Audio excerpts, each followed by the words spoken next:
নিয়োগ বিজ্ঞপ্তি প্রকাশ করেছে সংস্কৃতি বিষয়ক মন্ত্রণালয়ের অধীন বাংলাদেশ জাতীয় জাদুঘর। জাদুঘরসমূহে বিভিন্ন পদে স্থায়ী এবং অস্থায়ী ভিত্তিতে 88 কর্মকর্তা কর্মচারী নিয়োগ বিজ্ঞপ্তি প্রকাশিত হয়েছে, যেটি প্রকাশিত হয়েছে 28 অক্টোবর 2025। আবেদন করা যাবে 23 নভেম্বরের মধ্যে। চাকরির ধরন পূর্ণকালীন, স্থায়ী, অস্থায়ী। বেতন স্কেল সরকারি বিধিমালা অনুযায়ী প্রাপ্য হবেন। কর্মস্থল দেশের যে কোনো স্থানে। আগ্রহী প্রার্থীরা ডিসক্রিপশনে দেওয়া লিঙ্কে ক্লিক করে আবেদন করতে পারবেন। আবেদন ফি টেলিটক প্রিপেড নম্বর থেকে সার্ভিস চার্জ সহ আবেদন ফি বাবদ নবম দশম গ্রেডের জন্য 223 টাকা, 11 থেকে 12তম গ্রেডের জন্য 188 টাকা, 13 থেকে 16তম গ্রেডের জন্য 112 টাকা, 17 থেকে 20তম গ্রেডের জন্য 56 টাকা। অনলাইনে ফর্ম পূরণের অনধিক 72 ঘন্টার মধ্যে SMS এর মাধ্যমে জমা দিতে হবে।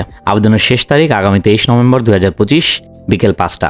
আবেদন পদ্ধতি সহ অন্যান্য বিষয় বিস্তারিত জানতে ডিসক্রিপশনে দেওয়া লিঙ্ক অথবা কমেন্ট বক্সে দেওয়া লিঙ্কে ক্লিক করুন।